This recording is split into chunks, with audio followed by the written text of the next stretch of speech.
Hey guys, guess what? I'm in my new car. I was going to vlog at the dealership, but honestly I was just trying to get in and out of there. So I'm gonna first talk to you guys a little bit about the car buying process in general, because I've meant to make this video when I first bought my car last year, but now that I have a new car and everything, I can talk to you guys a little bit about buying a car if you're interested in buying a car yourself, because I did this all by myself. I did it the first time all by myself, and at that time I had like absolutely no credit. I have a 2022 Subaru Forester Premium 15. So pretty much there's base model, there's premium, and then premium has two grades. There's the 11 and then there's 15, and I have the one that's 15. But yeah, I just kind of wanted to like talk about the car buying process, give you guys a little car tour before I decorate it, and then I'll do a decorating video. I pretty much have everything from my old car. I'm just gonna use the same stuff, but I didn't get a chance to show you guys because when I was gonna make the video, I totaled my car. So pretty much when I was buying the second car, I'm 22 years old. I'll be 23 in May. So this time around, I'm not gonna say I made a mistake the first time I bought a car, but I definitely didn't care and I wasn't thinking long term about it. Or small car, I didn't want to drive an SUV. I was like, I just need a small car, get me from point A to point B, that's good on gas. Like that's kind of what I was thinking. I liked hatchbacks and sedans, so I like looked at that and I ended up getting a 2020 Honda Fit, which I do love a hatchback, and I considered getting a hatchback again. I had looked at the Corolla hatchback because I think it's so cute, and then I looked at Prius, so both Toyota cars, and then I had looked at the Prius because I was like, oh, the Prius Prime is really cool and it comes in all-wheel drive. But the more I was thinking about it and the more I just was thinking in terms of long-term, because again, when you sign a car loan, you sign a car loan for like at least 4 years. I obviously want to have a car that I can drive until the wheels fall off. So I wanted to be extremely happy with my purchase. And a lot of people probably like, oh my God, your dream car is Subaru, but we'll get there, we'll get there. When I say this, I'm not trying to be that person. I'm not trying to be judgmental. I'm just trying to be real and like speak from things that I've learned, and just being an adult now and having to make more adult decisions. When I feel like when people think of dream car, they think of like luxury vehicles and like things that are unattainable, but my dream car is a Subaru because it's a reliable, safe vehicle, and I love everything about it, and that's okay. I wanted a car that was going to be easy for me to maintain, that was going to be cheap for me to maintain, that was going to last me well past 100,000 miles. I feel like nowadays a lot of people spend their money in a way that can be unwise. You could lose your source of income at any point in time, and especially when it comes to like buying cars and things like that. Car, you know, if that's what you want to spend your money on, that's what you want to spend your money on, and you can work your budget to fit whatever you want. But I'm just speaking from like my personal life. I'm a type of person who likes to save money. I want to purchase a home very soon. I want to be able to go on vacations. I want to be able to go shopping and like do all of those things. So I don't want to pay, you know, like this excessive amount of money for a vehicle if I don't have to. And I feel like a lot of times people don't put themselves in the mindset of like, if shit hits the fan tomorrow, what does that mean for me? I did a lot of research. I was leaning towards hatchbacks, but then my parents were both talking to me and they were like, you sure you don't want to get an SUV? Like, and I was like, okay, I could do a smaller SUV. At one point, my dream car was the Corolla Cross. Like that was the car that I wanted, and it came out sometime in October, but it didn't really reach the United States till like sometime in November. And when I was calling dealerships, they didn't have any available in stock. And I was like, okay, let me just look at some other car brands. I wanted a small SUV that was an all-wheel drive, and then I wanted like certain safety features like blind spot and like lane assist and like all that stuff. Popping in here as I'm editing to say research is the most important part of the car buying process. You need to do extensive research. Research on exactly what it is that you want, and then also what it is that you need to fit your lifestyle, because I feel like there are just certain cars that work better for certain types of people, and there also could be cars that you're overlooking because you didn't know that it had the features that you want or need. I've been going to the Subaru dealership and I was looking at the Crosstrek at the time, but upon sitting in the Crosstrek, I just didn't feel as comfortable and as safe. Like I tried the Crosstrek, the Forester, and the Outback. I sat in all three of them and looked around them and everything, and I felt most comfortable in the Forester. When I went to the Toyota dealership, I test drove, well, I didn't even test drive the RAV4 because immediately as I got in it, the way that the hood sits and like the windows are, I didn't feel like there was enough visibility. and I immediately crossed it off my list. They actually did have a Corolla Cross there, and I tested the Corolla Cross, and the Corolla Cross drove way smoother, which makes sense because it's a crossover, so it rides like a sedan. But the features in it just weren't, I feel like, as up to par for me paying the same price. So I ended up going back to the Subaru dealership and was like, okay, this is the car I want. I did more research and I wanted the Forester Premium 15. Like, that was my dream car. It comes with all these features that I absolutely love. I love the way it looks, the seat, everything. Like, I was just like, this car is perfect. Like, this is my dream car. This is a car that I could see me having in the future. I have to think, I'm 20, going on 23 now, and in 5 years plus I'm gonna be like in my 30s. Like, I could have a family, I could have kids, like I probably will.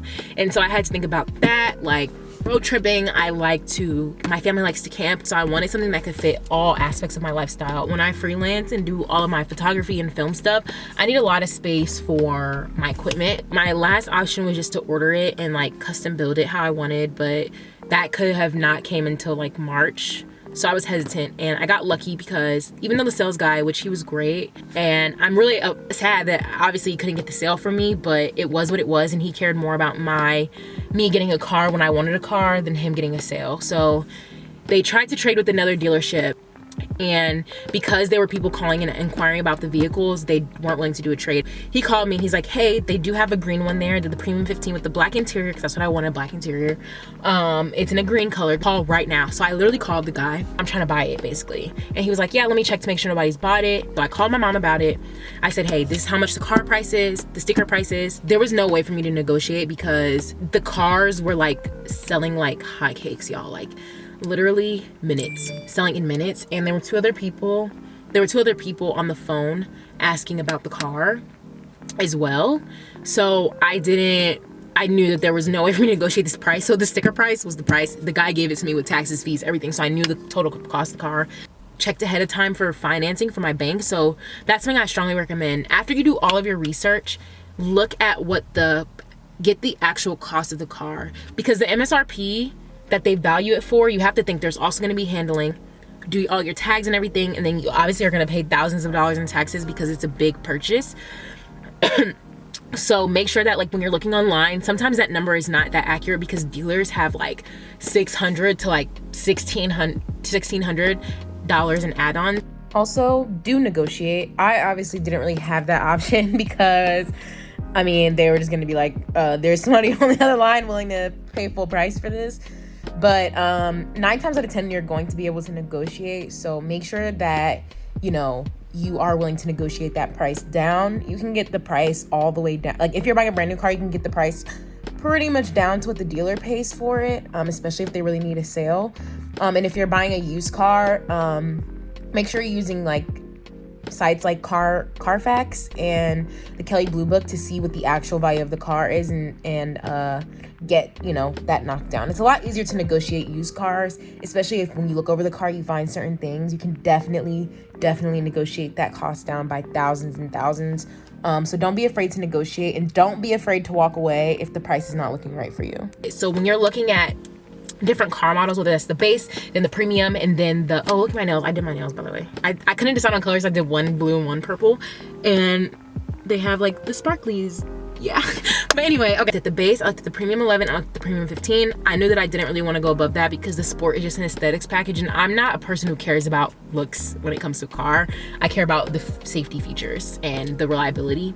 I looked at that, and basically I was like, okay, is $1,500 more worth all of these features, and then is $2,000 worth more than that these features, if that makes sense. Say the base price of a car is $20,000, so that base model, you might not get, for instance, with Subaru, you're not gonna get rear seat vents, you're not gonna get a sunroof, you're not gonna get powered like seats, you're not gonna get crossbars on the top and stuff like that. So it's like, did that seem worth, let's just say $1,000? So did that seem worth $21,000 versus $20,000 for me to get an extra this? Then you go up one more from that, and it might be like, oh, you get heated seats, and you get blind spot detection, and you get all these other features, and is that worth $2,000 more? So it's like $20,000 versus $21,000 versus $23,000. These are not real numbers, by the way.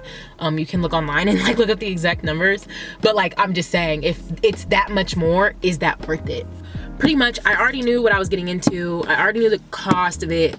I went ahead and called my bank, well, 2 banks that I work with, pretty much applied for an auto loan to see what my options were, to see, one, if they would finance me for whatever amount I needed to be financed for, and then also to see what my interest rate would be and to see about what my monthly payment would be. Especially once you go into the dealership, you need to have some wiggle room because you're gonna get those add-ons, insurance, things like extra protection plans for servicing or outside protect, like those kinds of things are things that they're gonna try and sell to you and things that actually might work for you. So it's really good to go in and get financing from your bank first because they will try and get their interest rate to be lower. Make sure that you save up enough money for a down payment. I recommend at least 10%. But of course you can put down honestly as much as you can without depleting your savings account, because again, you never know what may happen. If you guys have any more questions about buying a car, comment them down below. I'm totally open to answering, but I'm just saying that car dealerships can be very aggressive and you have to know to hold your ground. You have to know that you can walk away. It's better to walk away with a good deal than walk away with a car that you have a shitty deal on. Even if you really want it, you can always go somewhere else. I did look at used vehicles, but the price of used vehicles right now is ridiculously high. It was cheaper for me to get a brand new car than to get a used car. Like, I feel like a lot of people have this notion that like, as soon as you drive off the lot, your car is gonna depreciate in value. That's another thing. Every car doesn't depreciate at the same value. I can have this car for years and years and years and the value on the car still be extremely high. I chose a Subaru because not only is it extremely reliable, I care about reliability and safety above all. When you're getting into a car, you're putting your life at risk and other people's lives at risk. It is all-wheel drive. Subarus all come standard with all-wheel drive, and it's just a very safe, nice car. Yeah, I got the Subaru Forester Premium 15 in autumn green with a black interior. So, and yeah, it's push to start, so you gotta push on the brake, and then it starts up like this. I see that it has 1, 2, 3 digital screens, and then it has all of these like little cool safety features: cruise control, intelligent mode, sport mode, and then it has all the volume sources here. And then pretty much this is just some other like type of safety features. This is really cool feature. It's for my power lift gate for my trunk, and pretty much if I have like a kayak or something high up there, it'll do it so that it doesn't lift up higher than that if there's like something hanging off the top, all that. And then I really like Subaru's, like, I guess what you call it, like plastic door thing. It looks way more expensive, and I think this comes standard in all of them. They all look like this, but it just looks way more expensive. I really love the stitching on here. It's really nice. So you have to plug your phone in, and then CarPlay pops up. The CarPlay stuff here, you can do maps and messages, which is really cool, and it's touchscreen, so it scrolls. And this is just standard, just shift it back. And then I have cup holders. One thing I do wish is that the cup holders were like a tad bit larger, but it's okay, not a big deal. You could put a phone here. And then I have X mode, which is for off-roading. Heated seats came with this model, and my parking brake is electric. See the seats. Here's what they look like, the premium cloth seats. So these only come standard in the premium. The base model doesn't have seats like this, and it's leather, or like this kind of like leather and cloth. It's not really a real leather, it's like a fake leather, but yeah. And here are the back seats. I'm trying not to show too much because I'm like parked at home, but yeah, same thing with the back seats. And I'll probably do a full car tour once I decorate. And then as you guys can see, I have the nice little sunroof that goes pretty much to the back. Little sunglasses holder, and I love it. Another cool feature on this car is that it has eyesight. So there's literally cameras. Where are they at? I can't even see them. But there's literally cameras up here that pretty much can alert me if I'm looking down. And also the really cool thing about Subaru is that it has an app.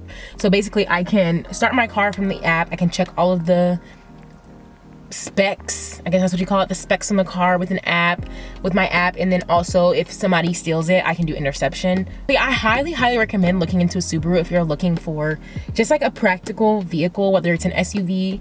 They also sell cars. They have bigger SUVs, and it's really great if you like outdoorsy stuff like me, and you need to go off-roading. So don't forget to like, comment, and subscribe, and I will see you guys next time. Bye.